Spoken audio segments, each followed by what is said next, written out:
20th. Hello, beautiful creatures of my world. Welcome back. This is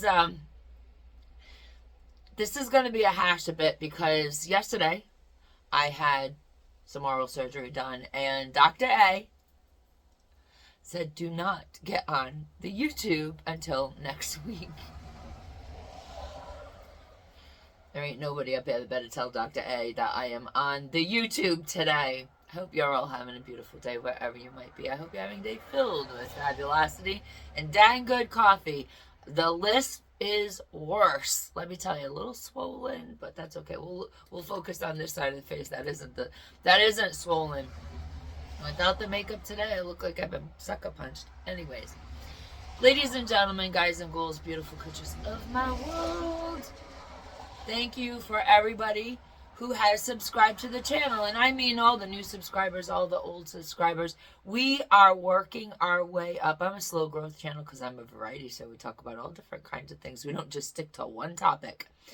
Right now, we're on a one topic thing because I feel that it is very relevant and extremely important to get the word out to everybody in YouTube land, because people have donated, a lot of people donated a lot of money, watched Eric's YouTube channels, allegedly his YouTube channels, watches translate into ads, translate into revenue for the channel, subscribers, watch hours, that all gets the content creator revenue.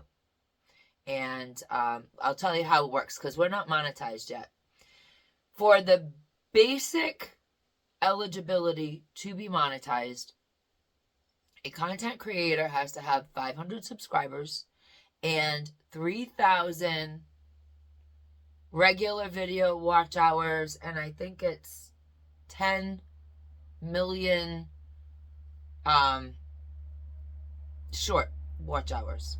So in a consecutive 365 day year. So when a YouTuber doesn't do videos all the time, the subscribers may hit the right specification, but the watch hours don't.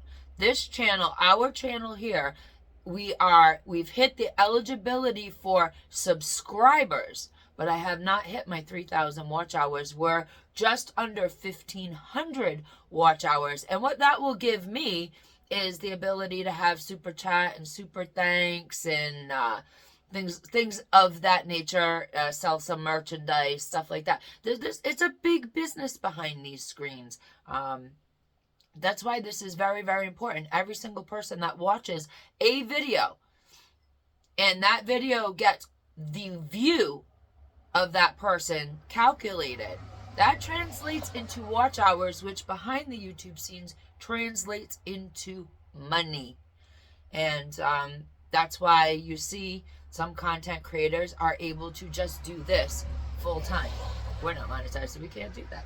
I have other business. I have a big life away from the camera, and we have other businesses that we love, we enjoy. We've been doing them all our lives, and I'm not going to stop doing that to do this, absolutely full-time crazy person all the time on the YouTube. It's not. I like it. I love it. I love hanging out with all you guys and gals, all the beautiful creatures of my world, but this is not ever going to be my full-time sole paycheck, let me tell you. Money is the crux of the issue right now with the Whittacker family case. And that is why the West Virginia State Police are investigating a fraud scheme. And the suspects that they've named, and they've named them as suspects, are Eric and Patrick. There's a lot of money floating around. There's a lot of money that the West Virginia State Police want to know where the hell is it, and have the Whittakers got their share of it? Or did these YouTubers just come in, use them for content, Tell the general public, whatever you donate to this channel, whatever, we will be giving to the Whittakers. How did they present it? How did it come off with them? Did they tell you, we're going to keep X amount of money? And at the time that I made my last video, which I'll link in the description box below, about all of this, we were one of the first channels that broke the news that the West Virginia State Police are investigating Eric and Patrick for fraud.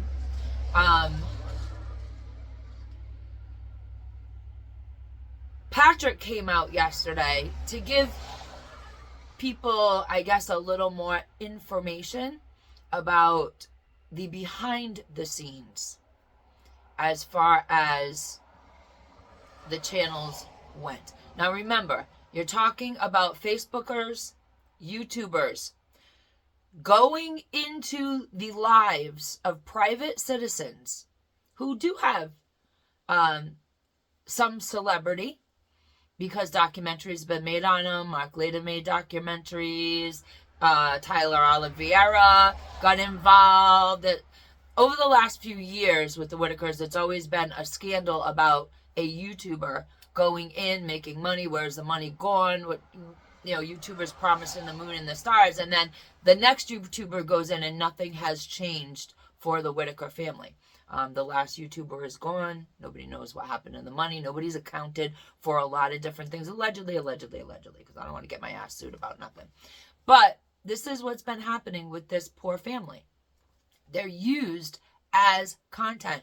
And when you use people with disabilities, diminished mental capacity, the elderly, that's abusive. And if you are making money off of them and not giving them their fair cut, maybe they can't even sign a contract because they don't have the mental faculty for it. Did they have a lawyer when and if they signed contracts to have the Whittacker Family channel and the content be solely about them? This isn't like somebody made a channel and called it the Whittacker Family channel and it was all about odd West Virginia. It was about all different kinds of things and that person's last name was Whittacker. No, these channels were specifically built on these platforms to make money off of the deficiencies, the interest of this family. These content creators went in my opinion, Eric and Patrick went in and treated them like a circus sideshow spectacle. And somebody's got to be held accountable for that. These are human beings. These are people with feelings. You might not like the way they lived. You might have thought that maybe they did need state assistance and intervention because of the way they live, because of their disabilities. But those folks have been on that property. Ladies and gentlemen, beautiful creatures of my world, guys and ghouls, those folks have been on that property since they were born. They knew that property inside and out. They had a life. They had a routine. They got up every morning just like me and you. They might not get up every morning, stumble to the kitchen, and pour themselves a cup of ambition. But let me tell you, they had a life. They got up. They did what they did. They had their breakfast. They socialized. They went off onto their property. Maybe they went fishing. Maybe they went whatever they were doing, whatever interested them. And then they came home. They'd have dinners together, lunches together, breakfast together. And now it's all gone and destroyed. They had freedom and they had a life. Until Eric Carroll and Patrick Roark decided to turn them into the freakiest sideshow imaginable and profit. And that is the problem. It's profit from those videos. Where did the profits go? Now, Patrick went on Facebook yesterday. I think it was yesterday. And kind of explained the breakdown a little bit. Patrick only owns one channel. ladies and gentlemen, there are 7 channels. Out of those 7, Patrick only has control of 1. Patrick said that there was a contract signed and that the Whittacker family makes 1/3 of the money taken in from these channels belong to the Whittacers. Now here's kind of my problem with this. 3/3 is a whole, right? So you got Eric, you got Patrick, and you got the Whittacker family. So Eric gets 1/3, Patrick gets 1/3 of the channels. 7 channels, ladies and gentlemen. According to what Patrick said, allegedly, Eric's getting 1/3, Patrick's getting 1/3, the Whittakers are getting 1/3. This is where my problem is. Eric is one person. Patrick is another person. The Whittakers are 5 people splitting 1/3. Is that a fair contract? Considering these channels were not something that the Whittakers could make themselves, or they probably would have done that by now. These channels are strangers coming in, building channels. Who knows what they promised the Whittakers, but they're building these channels.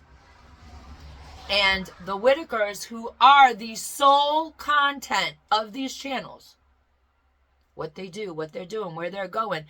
And these guys behind the camera, allegedly, having some of the family members act out. Take them to a store, have them do a certain skit, have them do little things on the property, skit-like. And they're only getting paid 1/3. 5 people are splitting 1/3 of the revenue coming off of those channels. And those channels are solely about their lives. Whether they had a contract or not, did the Whittakers have their own lawyer? We need to look into all of this. And ladies and gentlemen, beautiful creatures of my world, it is very important. It is very important that the police get an idea of how big this fraud is. It's extremely important. You, ladies and gentlemen, beautiful creatures of my world, have laid out your hard-earned money for the Whittakers. You donated. You donated to these channels. Even if you didn't donate with money, you donated with watch time. You donated with views. You donated with subscriptions to those channels. You donated with thumbs up on the videos. All of that behind the scenes for a YouTuber absolutely translates into revenue. So even if you didn't physically send any money to the Whittakers, you watched the content. And that made the channel money in the end. If you did donate to the Whittakers, I am asking you, as is the West Virginia State Police, to please contact Corporal Gilkison. I think I got your name right this time. Please contact Corporal Gilkison right here at area code 304-256-6700. That's area code 304-256-6700. And please talk to Corporal Gilkison and answer the questions. Prove with the digital receipts. Because I have a feeling where Eric lives in Georgia, this fraud scheme can go really deep. It won't just stay in West Virginia. Somebody from a different state came into odd West Virginia, built channels, won't ask questions, receive monetization, and then they went back to their state. The penalties, from my understanding, is interstate fraud. That's a bigger penalty than just the neighbor down the road. The Whittacker's lives have been destroyed. Lorraine, Ray, Timmy, they're in adult protective services. They've been institutionalized for the absolute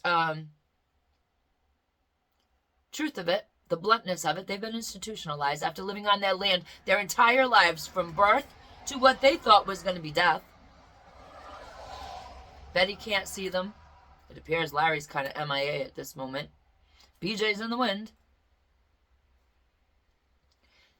Patrick said the house is not condemned, but there needs to be a cleaning crew go in there before she can move back in. They've lost their home. They've lost their siblings. They've lost their nephews. All because a damn YouTuber decided to use them as a damn circus sideshow without, in my opinion, any consideration for them being real human beings. Ladies and gentlemen, beautiful creatures of my world, be the kindness that you want to see in the world. Please don't tell Dr. A that I'm on YouTube. It's just between you and me. He's going to see it anyways. He watches my YouTube. And as always, Carpe Diem, because no one promised you a tomorrow.